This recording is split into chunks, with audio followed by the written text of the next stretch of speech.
പ്രശാന്തേട്ട സെയ്ഫ് അലി ഖാനെതിരെ വധശ്രമമുണ്ടായി. പക്ഷേ പ്രതിയെ പിടിച്ചപ്പോൾ എല്ലാവരും ഞെട്ടി. പ്രതി ബംഗ്ലാദേശി സ്വദേശിയാണ്. അപ്പോൾ ഇതിന് പിന്നിൽ ഒരു ഗൂഢാലോചന സംശയിക്കുന്നുണ്ടോ?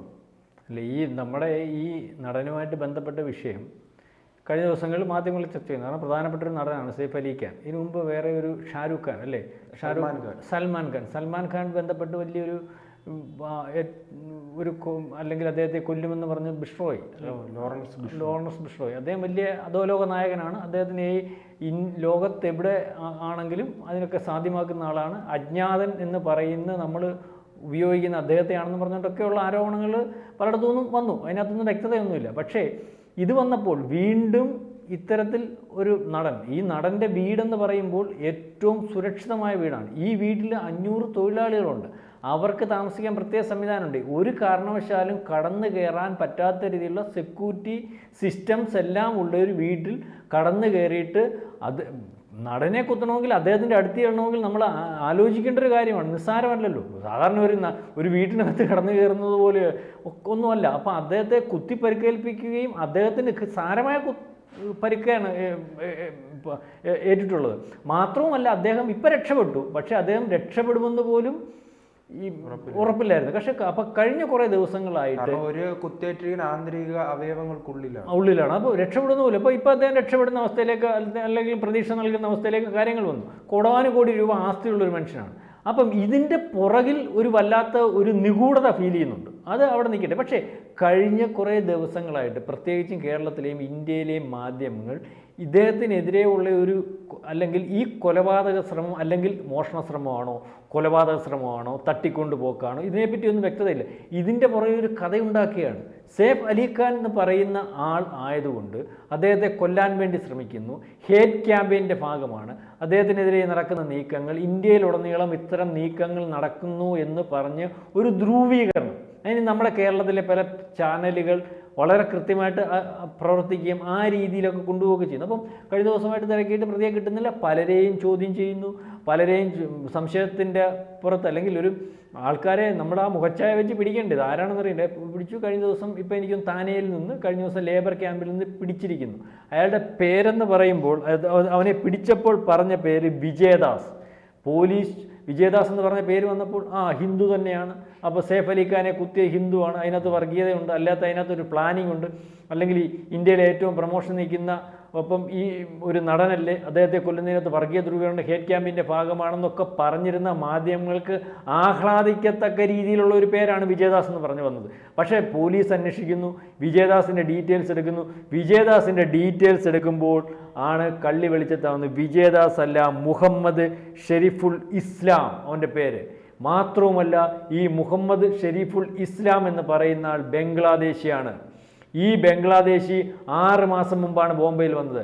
ഈ ബംഗ്ലാദേശിക്ക് എല്ലാ തിരിച്ചറിയൽ സംവിധാനങ്ങളുണ്ട്. പാസ്പോർട്ടുണ്ട്, അല്ലെങ്കിൽ പറയുന്ന ഐ ഡി പ്രൂഫുണ്ട്, ആധാർ കാർഡുണ്ട്, ഈ രീതിയിലുള്ള സംവിധാനങ്ങളുണ്ട്. ഈ മാത്രവുമല്ല, ഇയാൾ നിസ്സാരക്കാരനായിരിക്കത്തില്ലല്ലോ ശ്രീജിത്തെ. ഇയാൾ നിസ്സാരക്കാരനാണെങ്കിൽ ഇത്രയും സെക്യൂരിറ്റി സംവിധാനമുള്ള ഒരു വീട്ടിൽ കടന്ന് കയറുന്നതിന് വേണ്ടി സാധിക്കത്തില്ല. നമ്മൾ ബംഗ്ലാദേശിൽ നിന്ന് വന്ന ഇവിടെ ഒരു പക്ഷേ നിവർത്തികേട് കൊണ്ട് ബംഗ്ലാദേശിൽ നിന്ന് വന്ന ആൾക്കാർ കാണും. അവനിവിടെ വന്ന് തൊഴിലിടത്തിൽ തൊഴിൽ തേടി പോകുന്നു, അവൻ തൊഴിൽ ചെയ്യുന്നു, ജീവിക്കുന്നു. അവനുള്ള കഴിവുകൾ നമുക്കറിയാമല്ലോ. അവന് ചെയ്യാൻ പറ്റുന്ന തൊഴിൽ ചെയ്യാനുള്ള കഴിവേ ഉള്ളൂ. ഈ രീതിയിൽ മോഷണ ശ്രമം നടത്താനും ഇവൻ 6 മാസത്തിനകം ഇവിടെ വന്ന് ഇത്രയും വിദഗ്ധമായിട്ടുള്ള, ഏറ്റവും പ്രാഗൽഭ്യം തെളിയിച്ചിട്ടുള്ള, വളരെ കാലത്തെ ട്രെയിനിങ്ങിൻ്റെ ഭാഗമായിട്ടുള്ള കള്ളന്മാർക്കും അല്ലെങ്കിൽ അത്തരത്തിലുള്ള ആൾക്കാർക്ക് പോലും കടന്നു കയറാൻ പ്രയാസമുള്ളിടത്ത് ഇവൻ കടന്നു കയറണമെങ്കിൽ വളരെ കൃത്യമായിട്ട് ബംഗ്ലാദേശിൽ നിന്ന് ഇവൻ ഇന്ത്യയിൽ കയറിയിട്ടുണ്ട്. ഇവൻ ചില ഓപ്പറേഷൻസിൻ്റെ ഭാഗമായിട്ട് ഇന്ത്യയിൽ നിൽക്കുന്നവനായിരിക്കും. ഇവനെ ആരോ നിയോഗിച്ചതായിരിക്കും. ഇതിൻ്റെയൊക്കെ കള്ളി നാളെ കാലത്ത് വെളിച്ചത്ത് വരും.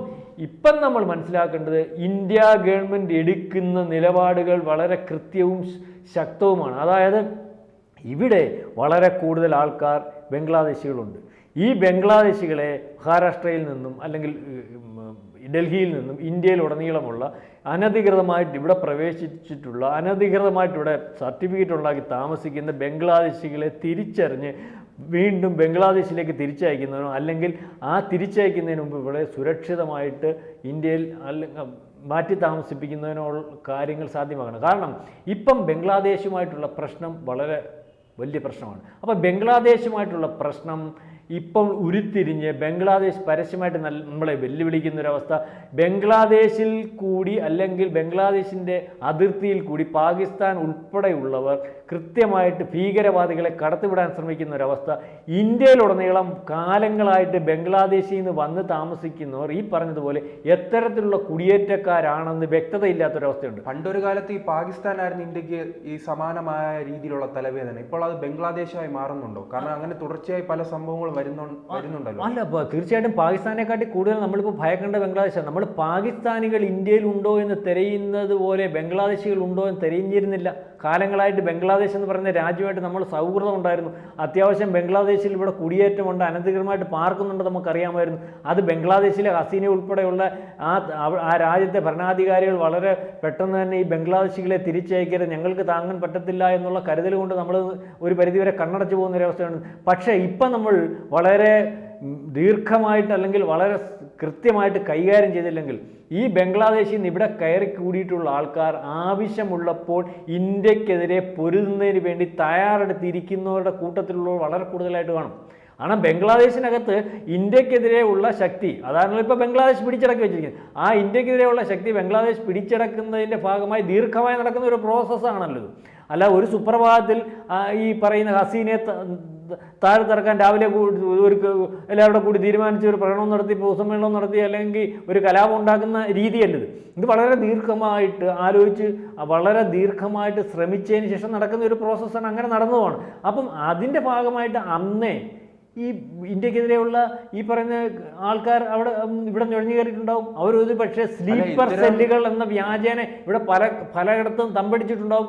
ഇതുപോലെ നമ്മളുടെ ഐഡന്റിറ്റി ഉണ്ടാക്കി പശ്ചിമ ബംഗാളിലെ ആൾക്കാരെന്നുള്ള വ്യാജേന ഇന്ത്യയിലുടനീളം പല ഭാഗങ്ങളിലായിട്ട് നിന്നിട്ടുണ്ടാവും. ഇന്ത്യയിൽ എന്തെങ്കിലും ഒരു കാര്യം ഉരുത്തിരിക്കുന്നതിനോ കലാപം ഉരുത്തിരിക്കുന്നതോ അതിൻ്റെ ഭാഗമായിട്ടുള്ള ആളാണോ ഈ മുഹമ്മദ് എന്ന് നമുക്കറിയാൻ പറ്റത്തില്ലല്ലോ.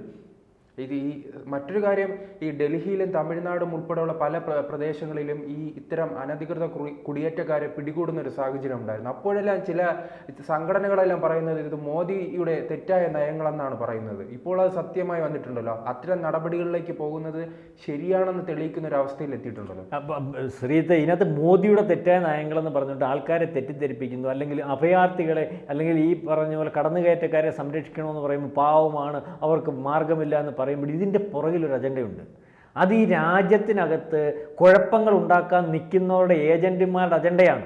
അല്ലെങ്കിൽ അവരാണ് ഈ സംസാരിക്കുന്നത്. അവർക്ക് വേണ്ടി സംസാരിക്കുന്ന വേറെ ചില ആൾക്കാരുണ്ട്. അത് നേരിട്ട് സംസാരിക്കുന്നില്ല, ഇൻഡയറക്റ്റാണ്. CA സമരം വന്നപ്പോൾ ഇത് കേട്ടതല്ലേ. ഇവിടെ അനധികൃതമായിട്ട് കയറിയിരിക്കുന്ന നമ്മളുടെ അല്ലെങ്കിൽ കുടിയേറ്റ നിയമത്തിന് അപ്പുറം നിൽക്കുന്ന അതിന് യോഗ്യമല്ലാത്തവരെ തിരിച്ചയച്ചേ മതിയാവൂ എന്ന് പറഞ്ഞപ്പോൾ അന്ന് പറഞ്ഞെന്തോ ഇവിടെ അനധികൃതമായിട്ട് കയറിയവരെ തിരിച്ചയക്കാൻ പറ്റത്തില്ല, അവർ പാവത്തങ്ങളാണ്, അവരെ സംരക്ഷിക്കേണ്ടതായിട്ടുണ്ട്.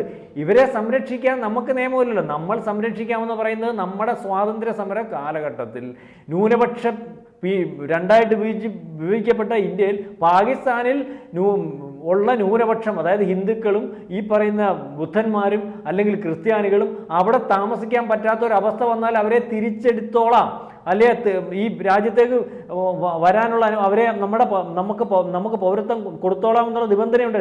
തിരിച്ചും ഉണ്ടായിരുന്നു. പക്ഷേ അവിടുന്ന് ഇങ്ങോട്ട് ഹിന്ദുക്കൾ വന്നപ്പോൾ നമ്മൾ തിരിച്ചെടുക്കുന്ന ഒരു മാർഗം ഉണ്ടായപ്പോൾ ആ നിയമം നടപ്പായി തുടങ്ങിയതും ഈ മോദി വന്നതിന് ശേഷമല്ലേ, ഇപ്പോൾ അടുത്ത ദിവസങ്ങളിലല്ലേ. ആ നിയമം പോലും തെറ്റിദ്ധരിപ്പിക്കുന്ന രീതിയിൽ ഇവിടുത്തെ ഇന്ത്യയിൽ ഉടനീളമുള്ള മുസ്ലിങ്ങളെ തെറ്റിദ്ധരിപ്പിക്കുന്ന രീതി, ഇന്ത്യയുടെ ഭാഗമായിട്ട് നിൽക്കുന്ന മുസ്ലിങ്ങളെ നിങ്ങളെ പുറത്താക്കാനാണ് നിയമം എന്ന് പറഞ്ഞ് തെറ്റിദ്ധരിപ്പിച്ചെന്തിനാ? ഇതുപോലുള്ള ഇന്ത്യയെ പീഡിപ്പിക്കാൻ, ഇന്ത്യയിൽ പ്രശ്നം ഉണ്ടാക്കാൻ, ഇന്ത്യയെ നശിപ്പിക്കാൻ നിൽക്കുന്ന ചിദ്രശക്തികളെ ഇവിടെ ഹോൾഡ് ചെയ്യുന്നതിന് വേണ്ടിയാണ്, ഇവിടെ അവരെ നിർത്തുന്നതിന് വേണ്ടിയാണ്. അപ്പോൾ ഇത് വളരെ കൃത്യമായിട്ട് ഇവിടെ നടക്കുന്നുണ്ട്. ഇനിയും എങ്കിലും ഇപ്പോൾ പാകിസ്ഥാൻ്റെ വിഷയം വെച്ചെങ്കിലും ബംഗ്ലാദേശികളെ, അനധികൃതമായിട്ടുള്ള ബംഗ്ലാദേശികളെ വളരെ കൃത്യമായിട്ട് ഇന്ത്യയിൽ നിന്ന് പുറത്താക്കുന്ന ഒരവസ്ഥ ഉണ്ടായില്ലെങ്കിൽ പല ഘട്ടങ്ങളിൽ നമ്മൾ ഇന്ത്യയുടെ ഭാഗമെന്ന് നമ്മൾ പല ഘട്ടങ്ങളിൽ വിചാരിക്കുന്ന പലരും ഇന്ത്യയുടെ ഭാഗമായിരിക്കത്തില്ല, അവർ പശ്ചിമ ബംഗാളുകാരായിരിക്കത്തില്ല.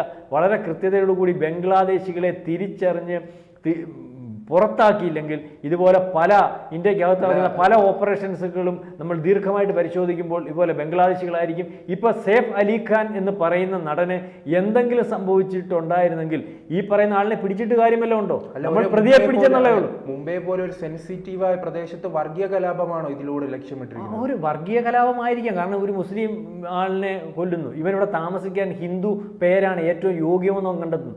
അവൻ ബുദ്ധിപരമായിട്ടുള്ള നീക്കം അല്ലെങ്കിൽ അവനെന്താ ഹിന്ദു പേര് സ്വീകരിക്കുന്നത്? ഇവിടെ മുസ്ലിങ്ങളില്ലയോ? 20 കോടി മുസ്ലിങ്ങൾ ഇവിടെ ഉള്ളപ്പോൾ അവർ മുസ്ലിം പേര് സ്വീകരിച്ച് ആരും സംശയിക്കത്തൊന്നുമില്ല. അവനപ്പോൾ തന്ത്രപരമായിട്ട് അവനെ എന്തോ ഏൽപ്പിച്ച് അവനെന്തോ ഉദ്ദേശിച്ച് ഇന്ത്യയിൽ വന്നതാണ്. അതിൻ്റെ കാര്യങ്ങളൊക്കെ നാളെ കാലത്തെ പോലീസ് പറയും.